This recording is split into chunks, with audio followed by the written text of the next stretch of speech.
c'est là nous allons parler ensemble pour la gloire de Dieu.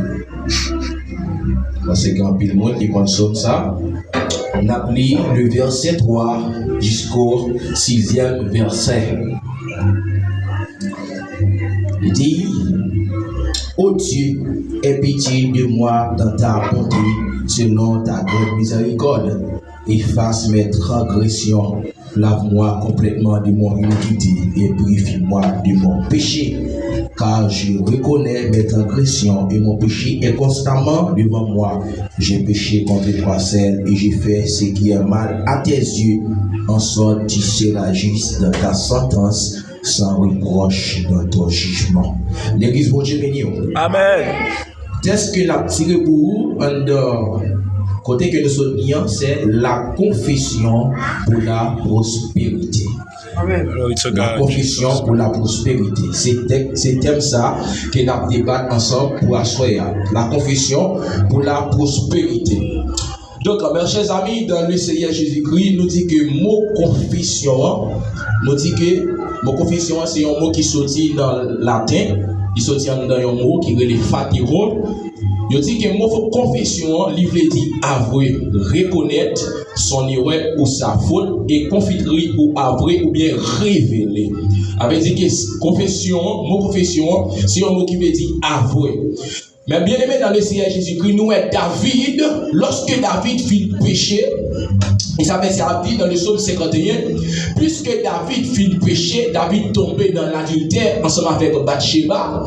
Donc, David reconnaît Tony, David reconnaît le péché, David va avouer péché avec Dieu, David va révéler péché avec Dieu, il va dire Dieu aie pitié de moi dans ta bonté selon ta grande miséricorde. Nous voyons que David fait un acte de confession. Ça fait que nous disons le mot confession, il vient du latin qui c'est fatéron, qui c'est avouer, c'est reconnaître son erreur, c'est reconnaître le péché. Alors, en gros, nous sommes capables de dire la confession, c'est l'acte d'avouer un péché et de confesser sa confiance en la miséricorde de Dieu. C'est avouer péché, confesser péché devant le Seigneur.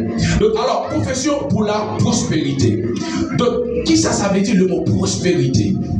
Nous sommes capables de dire le mot prospérité, c'est prospérer. Alors, mes chers amis, le mot prospérité vient du latin qui c'est prospera, qui signifie rendre heureux, faire réussir, obtenir le succès. Donc, puisque nous voulons prospérer, même si la parole de Dieu dit prospérer à tous égards. Donc, maintenant, puisque David lui-même était en sanction avec Dieu, David était commettre un péché devant l'Éternel, David va confesser. Puisque le fils confesser étape, donc alors capable d'entrer dans la prospérité. Nous allons prospérer parce que nous reconnaissons que en toi. L'église, bon Dieu béni. Amen. Parce que nous reconnaissons que en toi. Nous disons que prospérité, il vient du mot latin qui c'est prospera, qui signifie rendre heureux, faire réussir, obtenir le succès. Donc, en deux messages là, nous gagnons ce qui c'est le sens économique.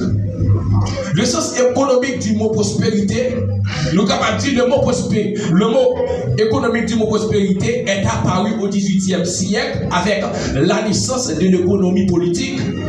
Nous disons que état d'abondance, augmentation des richesses, expansion. Aujourd'hui, nous sommes capables de quelqu'un de prospérité. Nous sommes capables de dire une personne dont les affaires vont bien, dont la réussite est manifestée. Nous disons le mot s'appliquer aux nations autant qu'aux individus. Alors la prospérité est synonyme de richesse collective et pérenne, tant économique et sociale. Donc nous disons que prospérité c'est le synonyme d'une richesse.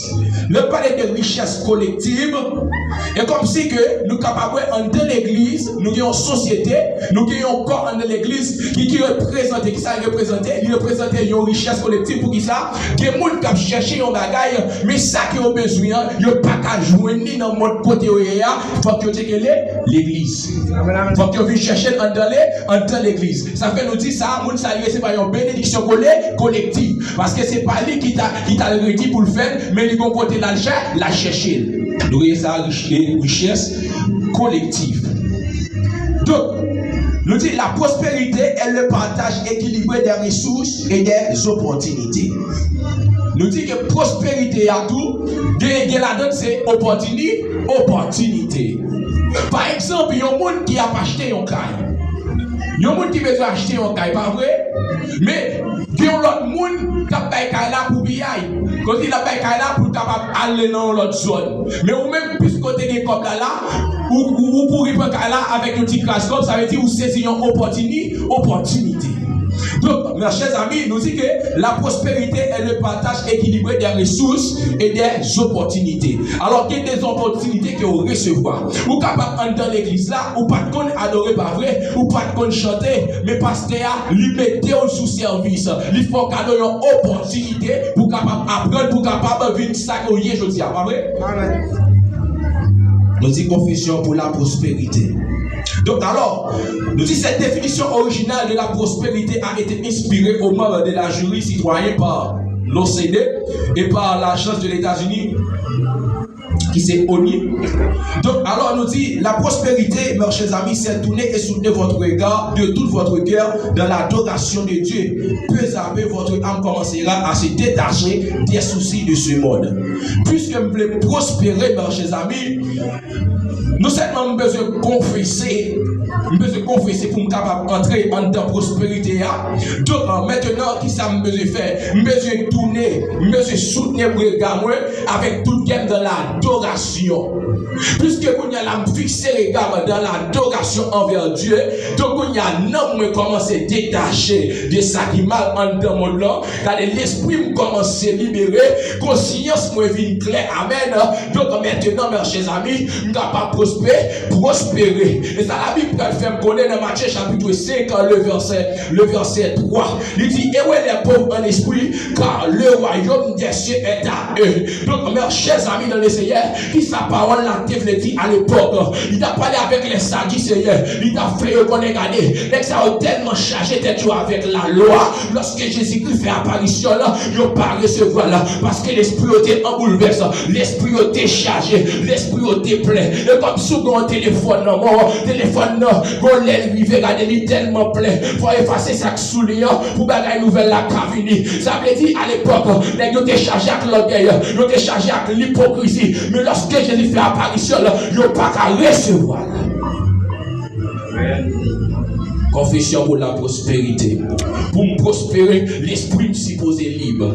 Pour me prospérer, je ne vais pas charger. Je ne vais pas charger. Il faut me quitter dans le monde. Il faut que me libérer. Il faut que me libérer. Il faut que conscience me dissoudra. Amen.